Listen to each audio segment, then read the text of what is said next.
అందరికీ hi, welcome to my YouTube channel ఏవి cooking world.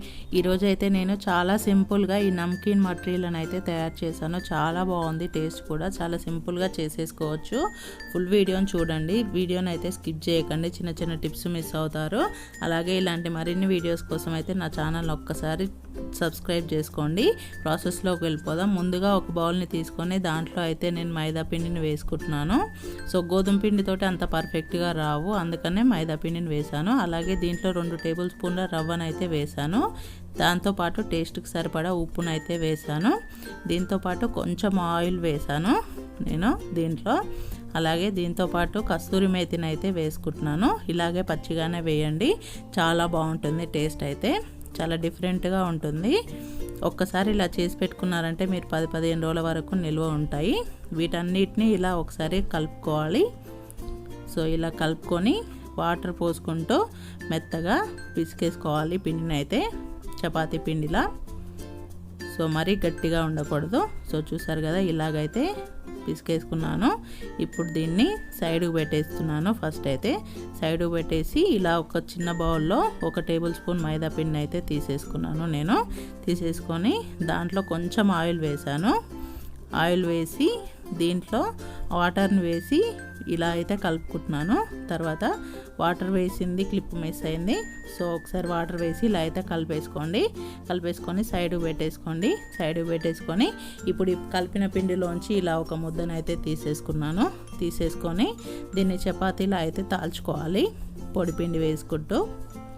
So చాలా సింపుల్ ప్రాసెస్, ఒకసారి అయితే కంపల్సరీగా ట్రై చేయండి. చపాతీలా ఇలా అయితే చేసేసుకొని మనం ముందుగా కలిపి పెట్టుకున్న మైదాపిండి మిశ్రమాన్ని అయితే దీనిపై ఇలా అప్లై చేయాలి. సో ఇలా చేసి దీనిపైన ఇంకో చపాతీని అయితే ఇలాగే వేసేసుకోవాలి. ఇలా వేసేసుకొని మంచిగా ప్రెస్ చేసేసుకోవాలి. గట్టిగా కాదు, లైట్గా ప్రెస్ చేయండి. సో ఇలా ప్రెస్ చేసేసుకోవాలి. మరి పల్చగా ఏం అవసరం లేదు, కొంచెం మందంగా ఉన్నా సరిపోతుంది. ఇప్పుడు మీ ఇంట్లో ఇలాంటి గిన్నె కానీ లేదంటే గ్లాస్ కానీ ఉంటే ఇలా అయితే అచ్చులు పెట్టేసుకోండి.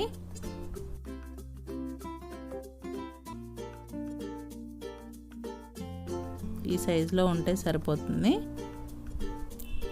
మరీ చిన్నగా ఉంటే మరీ చిన్నగా వస్తాయి మటీరియల్ అనేవి. కొంచెం మీడియం సైజులో ఉండడానికి ఈ సైజ్ బౌల్ని అయితే తీసుకున్నాను. ఇప్పుడు దీన్ని చూపిస్తున్న విధంగా మధ్యలో కట్ చేసుకోవాలి. ఎడ్జెస్ని అయితే వదిలిపెట్టుకొని, ఎడ్జెస్ వరకు కట్ చేసుకోవద్దు. ఇలా కట్ చేసుకొని అంతా ఇలా ఒక దగ్గరగా అనుకోవాలి 2 చేతులతో. సో చూపిస్తున్న విధంగా చేసేసుకోండి. వీడియో అర్థం కాకుంటే 1-2 సార్లు చూడండి.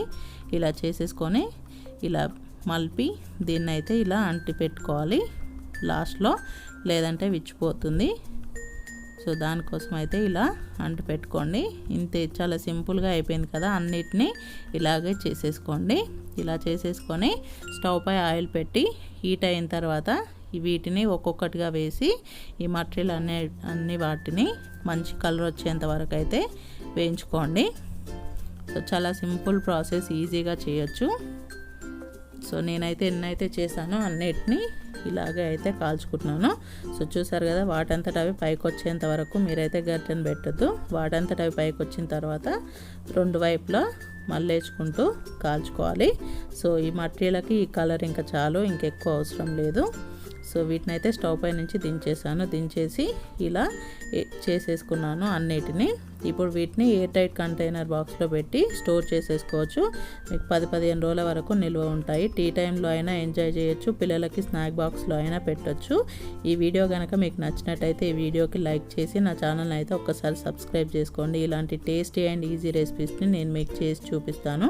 Thanks for watching. Please do subscribe my channel for more video.